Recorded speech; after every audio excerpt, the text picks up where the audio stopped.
me Jesus. You can have this whole world. Give me Jesus.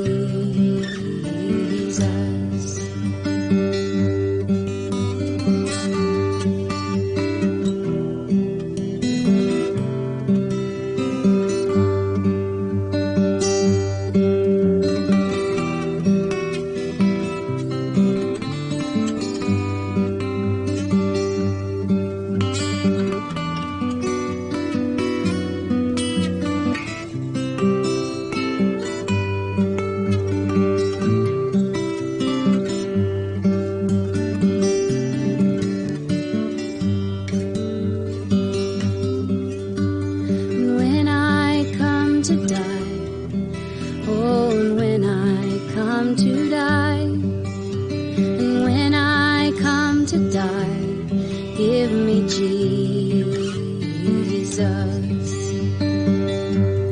Give me Jesus. Give me Jesus. You can have this whole world. Give me Jesus. Give me Jesus. Give me Jesus. You can have this whole world. Give me Jesus.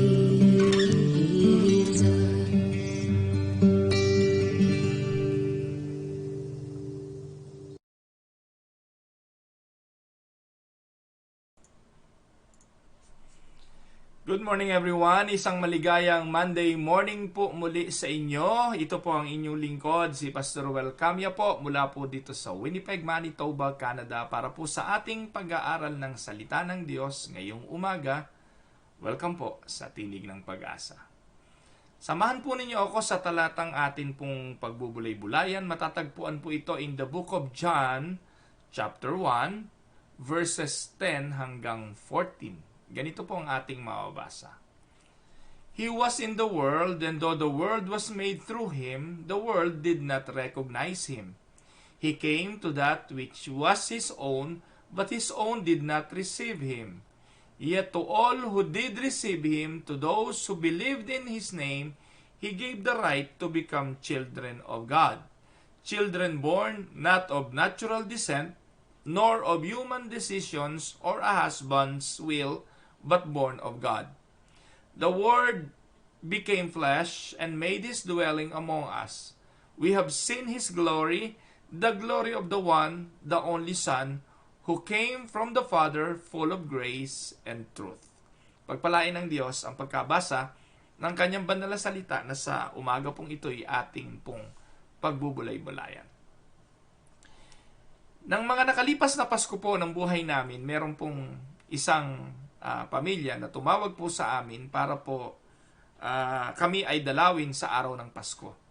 Dahil po inaasahan namin na ang pamilyang ito ay darating sa amin, we decided na as a family ay maghanda kami ng regalo para sa pamilyang ito.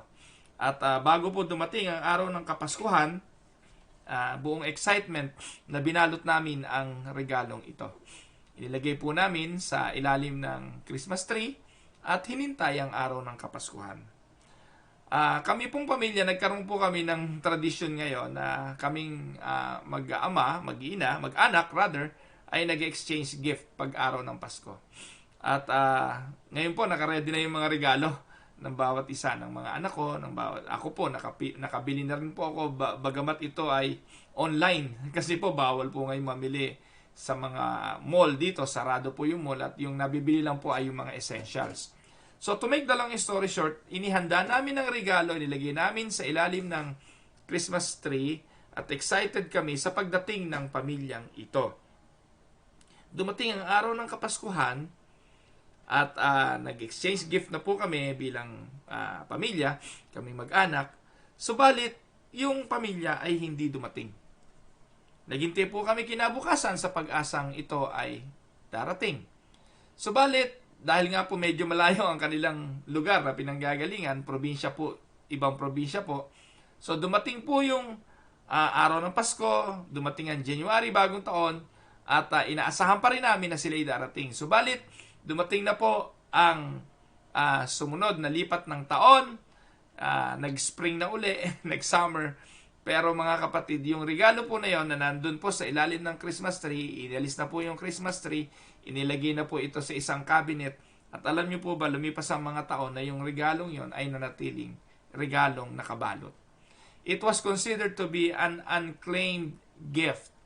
Ngayon, nakakahinayang, alam niyo po mga kapatid, hindi na po namin nakita yung pamilyang yon at ang balita namin ay lumipat na uli ng ibang probinsya.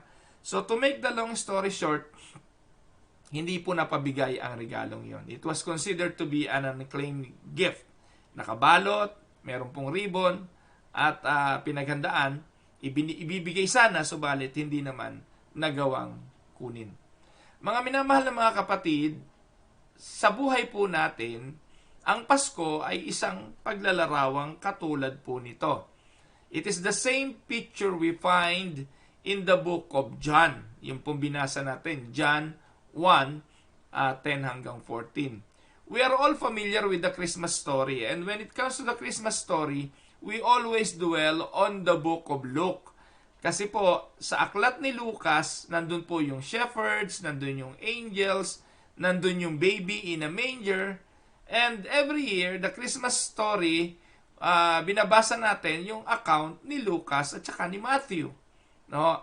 Sa aklat po kasi ni Matthew, nandun yung Magi, yung mga tawag po ng iba, 3 hari o 3 pantas. No? They came from afar and they bring gift and they're offering for Jesus. But when it comes to reading the story of Christmas, we seldom go to the book of John. Pero alam niyo po mga kapatid, kasi yung Christmas story in the book of John is very, very brief. No? Napakaiksi lang po, pero ito pong aklat na ito in the book of John, o yung book of John, yung kwento po rito ng kapanganakan sa Panginoong Hesukristo ay summarize ng isang paragraph lang. At ito po nga ay mababasa natin in the book of John chapter 1. If you're going to read the whole chapter 1 of book of John, mababasa nyo, it speaks about the Lord Jesus. It speaks about how the Father loved the world that He gave the Lord Jesus to us.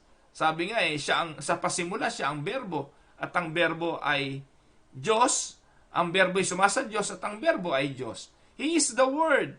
Siya yung siya yung binabanggit doon. Siya yung salita. Yung salita doon sa John chapter 1 ay sa pasimula pa, at naparito ang salita, ang sabi. Ang sabi sa John chapter 1 verse 10, He was in the world. And though the world was made through Him, so the world was created through Him, the world did not recognize Him. He came to that which was His own, but His own did not receive Him. So Jesus, according to these verses, is an unclaimed gift. He came to which that was His own, but His own did not receive Him. Alam niyo po, ito po'y ongoing theme ng banal na kasulatan. The Bible, if you are going to read it, especially the New Testament from Matthew to the book of Revelation, may isang tema po ito. At ang tema po nito, Jesus came. And Jesus came to which was His own. But His own did not receive Him. Kaya kung mapagbasa po kayo ng Bible, makikita nyo, ongoing theme ito. Na totoo naman na ang berbo ay dumating dito, pero ang berbo ay hindi na-recognize. Dumating ang Kristo, hindi na-recognize. At if you were going to pick it up sa Bethlehem, dito po unang-una, di ba, pinakita sa aklat ni Lucas, sa Bethlehem isisilang ang Mesiyas. At noong panahon pa lang, mga kapatid, na ang Panginoon ay isisilang, naghahanap ng room para po pagsilangan ng Mesiyas, but they have no room at the inn. Remember that in the book of Luke. They are ano tawag doon? walking house to house. They're looking for a place where Mary can give birth to Jesus at Bethlehem. Pero wala po talaga. Sabi po ng innkeeper, puno, at ang tanging available para sa kanila ay ang pasabsaban, kulungan ng mga hayop. At alam niyo po ito mga kapatid, kung kayo po ay nanonood ng mga western movies, obserbahan po ninyo, yung mga taberna, yung mga bar, yung mga hotel, ay dumarating po yung mga bisita, kukunin po ng mga tagapag-alaga ng hayop yung kanilang mga kabayo, dadalin po ito sa lugar ng mga kabayo, papakainin at papainumin. Doon po yun. At doon po isinilang ang Mesiyas. It was not a place for human, it was place for the animal. It was a place where yung travelers, yung mga hayop nila, yung kanilang mga sasakyang kabayo, asno, ay doon po inilalagay at ikinukulong. So mga kapatid, malamig na po ng panahon na ito. At alam natin, maging sa Bethlehem ng mga panahon na ito, ay kalamigan na po ang buwan ng Disyembre. Kaya maging mga hayop, mga kapatid, ay hindi po iniiwanan niya sa labas, nilalagay po yan sa kural, at yung pong lugar kung saan ang ating Panginoong Hesukristo, imagine niyo kung jumpak ang mga hotel, kung puno at there was no room in the inn, imaginein po ninyo maging ang lugar na pinagsilangan ng ating Panginoong Hesukristo. Pag inilalarawan po ito mga kapatid ng mga nagdo-drawing, ng mga nag-i-imagine noong kalagayan po ng pasabsaban, ang kanila pong paglalarawan, ang drawing ay may mga usa, may mga hayop, at kung ano-ano pa yung mga nandun sa manger. No, yung tinatawag na manger. Pero dahil ito'y pasabsaban, at wala nang room para dun sa tunay na mga tao, sa room ng mga hayop dinala ang Panginoon. At imagine niyo, probably there was no sheep. Wala pong usa. Palagay ko po, puro kabayo yun, puro asno. Kasi ang pumasok po doon sa taberna na yon o doon sa inn na yon ay mga travelers. Dahil araw po iyon ng pagtatala, nagpapasensus. At doon po inaabot ng panganganak ang ating Panginoon, ang si Maria para sa ating Panginoong Hesukristo. At ang pinagpanganakan sa kanya ay yung lugar kung saan pinapakainan ng mga asno o ng mga hayop. Buti pa nga hayop, no? Merong room para sa kanya. There was a place for him in the place of the animals, but there was no place for him for human. Kaya doon pa lang po sa Bethlehem, no room at the inn. Tapos kung pipikapin natin uli, sa Nazareth, no? Yung Nazareth, ito po yung kanyang bayan. Nang bumalik na sila sa kanilang bayan, there was no room for Jesus in his own hometown. Sabi nga, wala daw propetang tinatanggap sa kanyang sariling bayan. Kaya sa kanyang sariling bayan, they took him to a cliff and tried to kill him. It was in Nazareth, his own hometown. They don't want him. And then, we will pick him up again doon po sa panahon na siya ay nasa templo. There was no room for Jesus in the temple and the religious establishment of that time. You will remember there, in the temple where Jesus was rejected. Kaya nga sabi ng Panginoon, sige, you rejected me, gigibain ko ang templong ito, at sa ikatlong araw ay muli kong itatayo. Ang akala ng mga tao, dahil nga itinaboy siya sa templo, ang akala ng mga tao, ang gigibain ng Panginoon ay yung templong literal. But he was referring to the temple, which is his body, na itinaboy ng mga tao, gigibain niya yon, at sa ikatlong araw, muli niyang ibabangon. So, there was no room for Jesus even in the temple. And the last, there was no room for Jesus here on earth. So, what the earth did, what the human did, they suspended him above on the cross. Even the world, even the earth, nituntungan ng kanyang mga paa, nireject siya, kaya ipinako siya, itinaas po siya at ipinako sa krus. At it is a theme that comes again and again in the gospel story. yung tema na He came to that which was His own, but His own did not receive Him. Kapatid, ito ba ay tema rin ng buhay mo? Kumusta po ang theme ng ating mga buhay? Mahaba na po ang nilakbay ng kasaysayan. Mahaba na po ang mga napagdaanan ng kwento at palipat-lipat na mga sali ng kwento tungkol sa Kapaskuhan. Kumusta po sa panahon ngayon?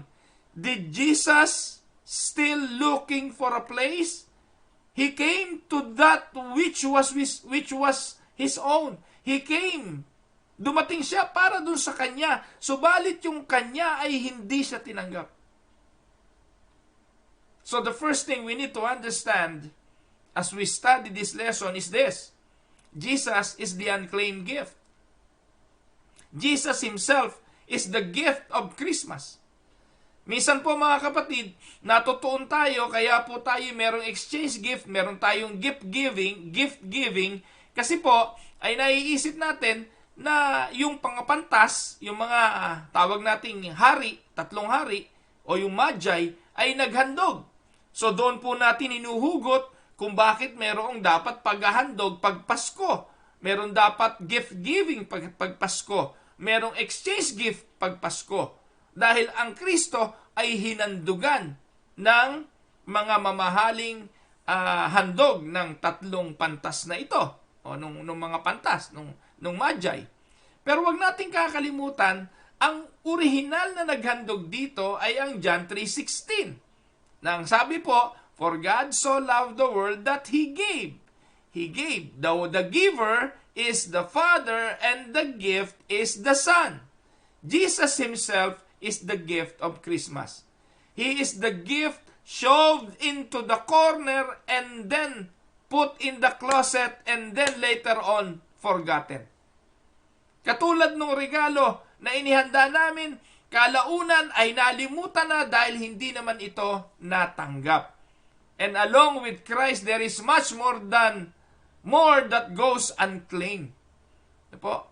Maliban sa Panginoong Jesucristo, if we are going to do an evaluation right now and magkakaroon tayo ng self-searching, ano-ano pa ba yung mga hindi natin natatanggap at pinilit nating itago o kaya ay baliwalain?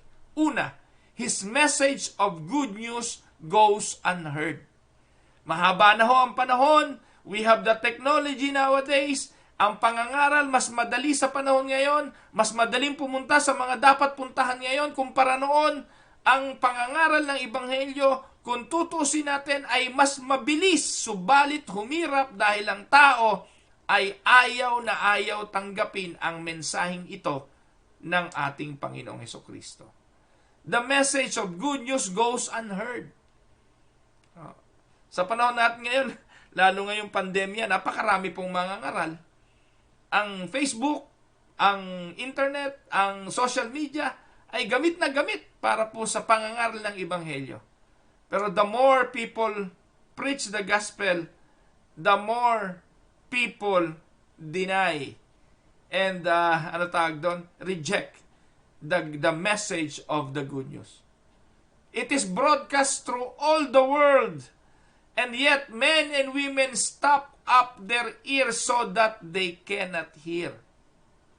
No? Marami pong ganito. Sa panahon natin ngayon, no, may mga simbang gabi pa nga tayo, araw-araw, puro ganon ang mensahe. Puro ganon ang pangangaral, puro tungkol sa Panginoong Jesucristo. Pero ang tanong, napatigil po ba tayo at napagbulay-bulayan natin ang malalim sa ating puso kung ano ba talaga ang kahulugan nitong Pasko? Ano ba talaga ang kahulugan nito sa ating mga buhay? Tumanggap na po ba tayo ng regalong ito na kung saan ang regalong ito'y bumago ng ating buhay? Bumago ng ating pananaw? Bumago ng ating pag-asa? Po. Hindi po lingid sa inyo mga kapatid na ang mundong ito ay nagbibigay din ng mensahe. Ang mundong ito ay nagpapahayag din ng aral. At anong aral ang itinuturo ng mundong ito? Most of the news na makikita natin sa telebisyon, mababasa natin sa dyaryo, ang laman nito ay bad news. Po. Alam niyo po, Nung araw, yun daw pong gumagawa ng mga dyaryo, they decided, kasi nga po, most of the time, ang laman ng dyaryo, puro bad news eh. Ang laman ng mga balita, puro bad news. TV Patrol, meron pa ba TV Patrol? O yung investigador, puro bad news nyon. Yung sa investigador, puro po yung pagpatay, lahat ng mga krimen. Yun ang hinahanap nun eh, no? Yung mga puro masamang balita. Hindi ka makakapanood ng investigador na aasa ka na mapapanood burong good news. Walang good news doon. So ito po yung pinapalaganap ng mundo ngayon. Kaya pag bumili ka ng dyaryo, no, ano man dyaryo yan, pagbuklat mo yan, front page, ilan ang pinatay, sino pinatay, ilan ang drug addict, ilan ang ginahasa, yun po ang laman ng balita. Kaya sa mundong ito, wala kang makikitang good news when it comes to the newspaper and the news on television and radios. Minsan nga raw nun, nag-isip, bakit ba puro na lang pangit ang balita? Bakit hindi tayo gumawa ng dyaryo na puro naman good news? Ang problema, nung gumawa sila ng dyaryo na puro good news, wala pong bumili. Ang mga tao hindi interesado sa mga good news. Mas interesado ang tao sa mga chismis, sa mga pangit na balita, kung ilan ang pinatay, kung sino ang pinatay, sino ang ginahasa, at kung ano-ano pa. Now, that is the reality. Christmas is all about the news. It's all about good news. And the good news is, sa kabila ng napakapangit ng balitang isinisigaw ng mundo, ay merong mabuting pag-asa na hatid ang Pasko. Just like today, the world is in a pandemic. We are looking for something that we can hang on to. Kahit saan ka lumingon, maraming sinirang pangarap, maraming mga bagay na hindi mangyayari ngayong Pasko. Pero mga kapatid, huwag niyong alisin ang katotohanan na ang Pasko ay hindi magbabago ng tema, na ang Pasko ay nagpapahayag pa rin ng pag-asa dahil sa araw na ito, ang Kristo, ang kaloob na biyaya ng Diyos ay ipinagkaloob sa sanlibutan. Now, the thing is, for those who rejected Him, wala itong silbi, wala itong pakinabang. Pero para doon sa mga binigyan ng pag-asa, binigyan ng pananampalataya na kilalanin ang Kristo, may buhay na walang hanggan. Hindi niyo po ba napansin, sa binasa nating talata, John chapter 1 verse 14, na po, mababasa po, John chapter 1, simula po verse 10, He was in the world, and through the world was made through Him. The world did not recognize Him. He came to that which was His own, but His own did not receive Him. Ito po yung paboritong ginagamit ng mga preacher, yung verse 12, yung susunod. Yet, to all who did receive Him, sino yung mga yon? To those who believe in His name, He gave the right to become children of God. Po. Hindi po lahat, mga kapatid, magiging anak ng Diyos. Hindi po lahat makakatanggap noong aginaldo ng Pasko. Hindi lahat ay mananampalataya. Ang mananampalataya ay sino daw? Those who believe, those who have given the right to become children. Sino sila? Po, sila yung mga hindi ipinanganak ng natural descent, hindi ng human decision, hindi ng husband, or the will of man, but born of God. Ang sabi po, ang pagkakapanganak daw sa atin bilang mga anak ng Diyos ay hindi daw kalooban ng tao. Not a husband's will, but born of God. Po, ito'y kalooban ng Diyos. So makikita po natin, mga kapatid, na may mga bagay na ipinapakita ang mensaheng ito. The good news is God gave His only begotten Son. And while the world is going home with an armload of bad news, we wish so much that we could give a heart full of good news. But the good news goes unheard, and the gift of Christmas goes unclaimed. Mga kapatid, God became man and dwelt among us. He lived a life without sin and then died to take away our sins. He rose from the dead. On the third day, he rose again, and he promised to those who come to him will have eternal life. The gift doesn't go unclaimed because the message is at fault. Ang gift ay hindi tinanggap dahil may problema ang mensahero o ang mensahe. The gift unclaimed because people have refused to receive the message. Mga kapatid, sa araw pong ito, let us also realize that there is an unclaimed power because the gift is unclaimed. Kapag hindi tinanggap ang biyaya na kaloob, hindi rin natin tatanggapin ang kapangyarihang kaloob nito. Have you heard the power of electricity? Alam niyo po mga kapatid, sa mga lugar na walang kuryente, hindi naman ninyo ma-appreciate ang kapangyarihan ng kuryente hanggat hindi mo ito nakikita at nararanasan. Kung sanay ka sa dilim, hindi ka naman matutuwa na magkaroon pa ng liwanag. Pero kung ikaw ay nasanay na sa liwanag, ayaw mo na ng dilim. Naalala niyo po ba mga kapatid, yung mga panahon na, ewan ko po kung nagkaroon pa kayo ng tsansa na wala kayong kuryente. Kasi po ako, nabuhay pa rin kami nang wala kaming kuryente nung araw. When I was young, ang ilaw po namin yung perok-perok eh. Hindi ko po alam kung alam niyo yung perok-perok. Yun po yung bote na may gaas, may mitya na tela. O minsan po ginagamit pa doon yung krudo kasi mas mura yung krudo eh. Yung crude. At alam niyo po mga kapatid, ang usok nun. Kaya yung mga bubong ng bahay nung araw, ang iitim, yung mga kisame. Kasi po ang ginagamit nga naming ilaw ay yung perok-perok. Yung iba naman po, mas maliit na mitya, mas mahina ang ilaw nun, yung mga gaserang maliliit nung araw. No, huwag niyo akalain na panahon pa ni Jose Rizal yun. Kasi inaabot ko pa rin yung mga time na yon. Yung mga panahon na mahirap ang buhay, gumagamit pa ho ng ganong ilawan. Kaya, yung magkaroon na ng panahon na nagkaroon na ng poste ng Meralco at nagkaroon na ng ilaw ang mga bahay, grabe po ang kaligayahan nun. Kaya nung nagkaroon na po ng power of electricity, napakaginhawa na po ng buhay, hindi ka nakakapa sa dilim kasi meron na pong liwanag. At ang liwanag na ito ay andun lang sa switch ng isang pindot mo na lang ngayon. Mga kapatid, hindi niyo po ba alam, kaya minsan maraming mga tao na namumuhay pa rin sa kadiliman kasi they rejected the light. They did not claim the gift, and that gift, I want to tell you, has power. And if you have an unclaimed gift, you have an unclaimed power. Kaya, many people stumble in the dark.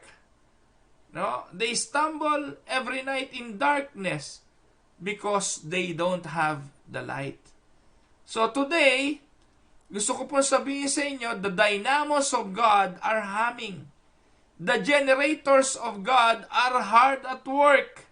Light is available for all those who walk in darkness, but some don't know the switch is available. They don't know that the switch is there. So they walk in darkness when light is already available. The unclaimed power of the gospel of the Lord Jesus Christ. So importante po na ma-realize natin, the gift is available and the power of the gift is the same, available for you. At mga kapatid, pangatlo, we also need to take some time today to consider the unclaimed presence. There are people living in loneliness who could have the presence of somebody in their lives today. Ang mga tao ngayon, hindi lang sila namumuhay ng wala yung aginaldo, hindi lang sila namumuhay ng nakasadlak sa kadiliman, maraming taong namumuhay sa matinding kalungkutan. But the gift represents somebody who can be with you, and it carries a promise of somebody who will never leave you and forsake you. People are walking alone. People are lonely. Ang tanong, people are walking alone who need not to walk alone. May mga tao ngayong lumalakad ng nag-iisa samantalang pwede namang hindi nag-iisa. How sad it is to see the presence of Jesus Christ not claimed in the individual lives. Why do men and women not claim Him? Why do men and women not have that presence? Why do men and women doesn't have the peace, doesn't have the power? Anong dahilan? Bakit ang mga tao namumuhay pa rin sa matinding kalungkutan, namumuhay pa rin sa depression, namumuhay pa rin sa mga takot? Kasi po ang dahilan, tinanggap natin ang Pasko sa aspetong material at materialismo ng bagay na ito, yung komersyalismo nito. Pero nalimutan nating tanggapin ang tunay na kaloob ng Pasko. Tandaan po ninyo, if your Christmas will center only on materialism and not really on the gift of Christmas, which is Christ, who is Christ, madidepress ka lang. Malulungkot ka lang. At ito po ang pinagdadaanan ng maraming mga tao ngayon. Kaya kung kabilang ka dun sa you feel that there is something missing in your life, that you feel you are all alone, minsan hindi mo malaman kung ano yung nagdadala ng kalungkutan, ng takot, gayong meron ka naman ng mga bagay na kailangan mo. Palibot ka naman ng maraming mga tao sa buhay mo and yet you felt all alone. Ano ang kulang? Alam niyo po kung anong kulang? Yung tunay na source ng power, yung tunay na source ng presence. Ito po ay ang Panginoong Jesucristo. Kaya, kapatid, merong unclaimed presence. No? It is not only the unclaimed present, but the unclaimed presence. And if you want that presence to be with you, to walk along with you, no, tanggapin mo ito. The question is, why do men and women not have that presence, that peace, that power? Sometimes it's because of doubt. It is because of doubt. If you were to say to me, as you were living your life this morning, come over to my house this afternoon, and I have $1 million I want to give to you. Anong gagawin mo? There are only 2 reasons for why I wouldn't show up. Kung sasabihin mo sa akin, Pastor Well, mamayang tanghali, pumunta ka sa bahay mo, bibigyan kita ng $1 million. Dalawa lang ang reason kung bakit ako hindi pupunta. Una, I don't believe you have $1 million. Second, if you had $1 million, I don't believe you will give it to me. Tama po ba? Ito po ang dahilan kung bakit ang Panginoong Jesucristo ay remain unclaimed by many. They don't believe. They have doubt. Kaya po, maging nung panahon ng Panginoong Jesucristo na andito sa lupa, marami po ang hindi talagang nanampalataya. But suppose for a moment that the promise was real. Na talaga naman palang may 1 million ka. At talaga naman palang ibibigay mo sa akin yung 1 million. Ang mangyayari po, hindi ko ito mapapakinabangan kung hindi ako maniniwala na ito ibibigay mo sa akin.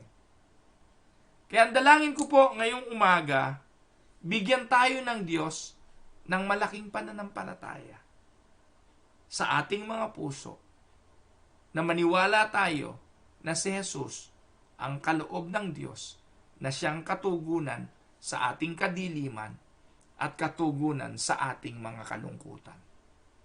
If you are walking in darkness right now, Jesus is the light. And if you are walking all alone, feeling lonely, Jesus is the presence. Ewan ko po kung kilala nyo si Cynthia Geochman. Si Cynthia Jelkman ay nagse-celebrate ng 2 birthday every year. Yung January 7, which is yung kanyang kapanganakan, at December 26, pagkatapos ng araw ng Pasko.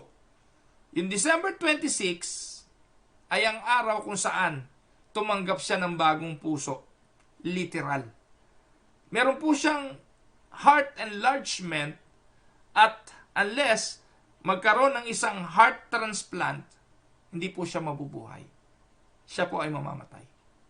Pero araw po ng December 26, right after Christmas, nagkaroon po ng operasyon at pinalitan ang kanyang puso ng isang bagong puso. She received a new heart, a new chance of life, a new chance for life. And the Christmas seasons remind her rather, of another chance for life. Literally. Pero gusto ko pong sabihin sa inyo mga kapatid, na ang Panginoong Hesukristo ay bumabago ng puso. Hindi kailangan ng literal na heart transplant para baguhin ang ating mga puso at mag-celebrate tayo ng 2 ring uri ng birthday. Katulad ni Cynthia Jelkman. Mahalaga mga kapatid na makipagrelasyon sa Panginoong Hesukristo dahil siya naman ang tumatawag sa atin sa pakikipagrelasyon. Tandaan ninyo, wala makaparoroon sa ating Panginoong Hesukristo kung hindi ang Ama ang nagtulak sa atin para makilala siya. Kaya kung sa umagang ito, the Spirit is urging you to believe and receive the gift of salvation, the gift of Christmas, I hope bukas sa puso mo natatanggapin ang kaloob ng Pasko. The Christmas season reminds us of our new chance on life. We, like Cynthia Jelkman, can receive a new heart, a heart that is being given freely from us, from the Lord Jesus. This gift is waiting for you, and not under the tree, but hanging upon your heart right now. Amen? So, purihin po ang Panginoon. Tayo po ay dudulog sa Panginoon. Tayo po ay mananalangin. Panginoon, likhaan mo po kami ng bagong puso. Yung puso na may kapayapaan. Yung puso na ang itinitibok ay ang pananampalataya sa aming bugtong na anak, o sa iyong bugtong na anak, sa aming Panginoong Hesukristo. Aming Amang makapangyarihan, luwalhatiin ang iyong pangalan. Patuloy mo po kaming samahan sa mga pinagdadaanan namin sa buhay. Ayaw namin lumakad sa kadiliman sapagkat available naman ang alok mong liwanag. Ayaw naming lumakad sa kalungkutan ng pag-iisa dahil available naman ang alok mong presensya ng iyong bugtong na anak. Salamat po sa aming paggunita sa diwa ng Pasko kung sa pamamagitan ng pagkakaloob mo ng iyong anak sa kabila nito'y nireject pa rin ng mundo. Tulungan mo po kami, Panginoon, na mapabilang doon sa mga tao na hindi ka ire-reject kung hindi tatanggapin ang kaloob mong aginaldo ng kaligtasan. Maraming pong salamat. I am praying for those who are sick right now. Aliwin mo po sila. I am praying for those who are in need of your material blessings. Pagpalain mo po sila. I am praying for those who are lonely, who are depressed. Aliwin mo po sila. And I am praying, O Lord, also for those who are in a situation right now na hindi na alam kung anong gagawin, na may problema sa mga relasyon at may mga kabigatan ng kanilang mga buhay. Sa iyo po kami umaasa, Ama, nagtitiwala na may solusyon sa iyo at mayroong pag-asa. Sa pangalan po ni Jesus, ito po ang aming samo at ang aming dalangin. Amen and amen. Magandang araw po sa inyo mga minamahal na mga kapatid. Gusto ko pong batiin ang kapatid na Bernadette Causaren. Pagpalain kayo ng Panginoon ang inyong sambahayan. Ganon din si kapatid na Marjorie Enriquez at si Daryl. Marjorie Almasar, pagpalain kayo ng Panginoon. Magandang araw po kapatid na Ernesto Ofiasa. Magandang araw po sa inyo. Welcome sa Tinig ng Pag-asa. Kuya Monching Gonzales, magandang araw po sa inyo. Ate Julie Paredes, Ate Julie, magandang araw po sa inyo. Kapatid na Esper, si Pastora Esper Laudato, magandang araw po sa inyo. Pastor MJ Velasquez, Kuya Noel Lapos, magandang araw po. Kay Lay Presa, magandang araw kapatid. Kay Ate Mary Bay Santos, kay Ate Esther Bautista, kay Ate Nene Enriquez, kay Ate Estelita Tibayan, kay Ate Maricruz, kay Romulo Casulla, magandang araw kapatid. Kay kapatid na Agnes Causaren, kay Ate Laila Lontok, magandang araw po. Kay Debbie Bernabe, magandang araw kapatid. Kay kapatid na Rodante Kerubin, kay kapatid na Merly Toledo, kay kapatid na Charito Querol, magandang araw po. Kay Ate Mirna Narciso, kay Ai Advincula at kay Eric. Kasama sa prayer namin si Eric, patuloy kayong pagpalain ng Panginoon. Kay Lily Camielu, kay Kumaring Ami Santos, magandang araw sa inyo. Kay kapatid na Lani Tulagan, kay Ate Evangeline Aliliran, kay Ate Agi Victa, magandang araw sa inyo. Kay kapatid na Marvin Aguila, kay Ate Ovi, and kay Kuya Pete Henido, pagpalain po kayo ng Panginoon. Nanay Belen Olaes, magandang araw po. Kuya M.A. Paredes, magandang araw po sa inyo. Ate Rosie Silla, Ate Paz Perez, magandang araw po. Ate Ading at Kuya Dante Henido, kapatid na Mariby Frias, Nanay Elong Santarin, magandang araw po sa inyo. Kuya Larry Montillano, Ate Bid Stabing, magandang araw po. Tita Mayra Paredes Tibertino, magandang araw po sa inyo. Ganon din po sa mga kapatiran sa Aristocrat Restaurant. Brother Don Calunya, magandang araw. Nanay Carolina Bukiran, Ate Evelyn Cameros, si Hazel at si Eric Pacifico, pagpalain kayo ng Panginoon mga kapatid. Kuya Eric Maynes, magandang araw po. Si Ate Neneng Sintos, magandang araw po sa inyo. Kay Rolly Causaren, sambahay ni Rolly at Bernadette, magandang araw sa inyo. Ate Telly Hernandez, magandang araw po. Kapatid na Esther Olanyo, magandang araw. Pagpalain kayo ng Panginoon dyan sa Doha, Qatar. Binabati po natin ang mga kapatiran natin sa Qatar. Ate Nelia Ramos, magandang araw po sa inyo. Ate Delia and Kuya Van Magkawas, pagpalain po kayo ng Panginoon. At ganun din po, si kapatid na Alvin at Virgie Darapisa, pagpalain kayo ng Panginoon mga kapatid. Ang sambahayan po ni Agnes at ni kapatid na Randy Causaren, magandang araw sa inyo. Ganon din po ang sambahayan ni Ate Louie Kalitis. Good morning Grayson, kay Jen at kay Gerald, pagpalain kayo ng Panginoon.